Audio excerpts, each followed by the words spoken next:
మేఘాలయలో ఇందోర్ జంట అదృశ్యం case mystery ఎట్టకేలకు వీడింది. హనీమూన్ కోసం వెళ్లిన ఈ నవ దంపతులు అదృశ్యమవగా కొన్ని రోజుల క్రితం భర్త రాజా రఘువంశీ మృతదేహం లభ్యమైంది. కనిపించకుండా పోయిన ఆయన భార్య సోనం ఆచూకీని పోలీసులు తాజాగా గుర్తించారు. భర్త హత్య కేసులో ఆమెతో పాటు మరో ముగ్గురిని అరెస్టు చేశారు. కాంట్రాక్ట్ కిల్లర్లకు సుపారీ ఇచ్చి సోనం తన భర్తను చంపించినట్లు పోలీసుల ప్రాథమిక దర్యాప్తులో తేలింది.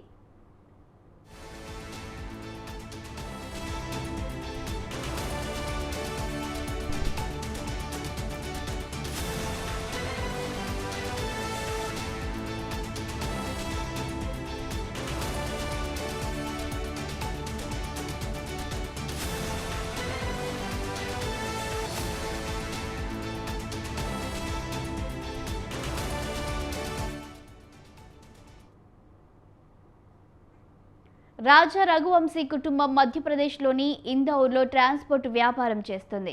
మే 11న అతడికి సోనంతో వివాహం జరగ్గా 20న హనీమూన్ కోసం ఈ నవ దంపతులు మేఘాలయకు వెళ్లారు. అయితే ఈ జంట మే 22న ఓ ద్విచక్ర వాహనాన్ని అద్దెకు తీసుకుని మౌలాకియాత్ అనే గ్రామానికి చేరుకున్నట్లు మేఘాలయ అధికారులు తెలిపారు.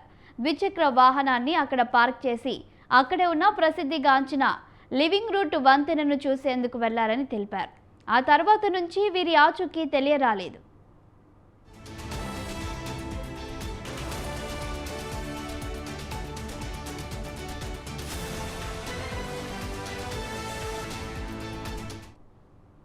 అదృశ్యమైన 11 రోజుల తర్వాత రఘువంశీ మృతదేహాన్ని సోహ్రాలోని ఓ జలపాతం సమీపంలో లోతైన లోయలో పోలీసులు గుర్తించారు.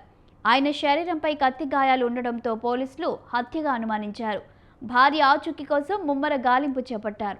ఈ క్రమంలోనే కనిపించకుండా పోయిన సోనం తాజాగా ఉత్తరప్రదేశ్లోని గాజీపూర్లో పోలీసుల ఎదుట లొంగిపోయింది. అనంతరం ఆమెను అరెస్టు చేసినట్లు మేఘాలయ డీజీపీ వెల్లడించారు. ఆమెకు సహకరించిన మరో ముగ్గురిని కూడా అరెస్టు చేసినట్లు తెలిపారు.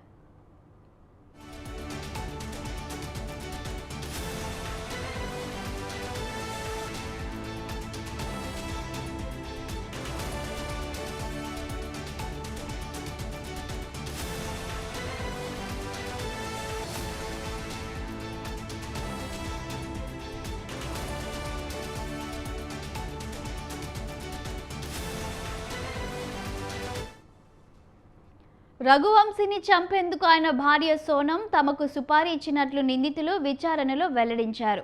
దీనిపై దర్యాప్తు చేస్తున్నామని, అప్పుడే పూర్తి వివరాలు వెలుగులోకి వస్తాయని పోలీసులు తెలిపారు. ఘటనపై మేఘాలయ సీఎం కాన్రాడ్ సంగ్మా స్పందించారు. 7 రోజుల్లోనే కేసును ఛేదించిన రాష్ట్ర పోలీసులను అభినందించారు. ఈ హత్యలో మరింత మంది నిందితులు ఉండి ఉంటారని, వారిని పట్టుకోవడం కోసం ఆపరేషన్ కొనసాగుతుందని సీఎం వెల్లడించారు.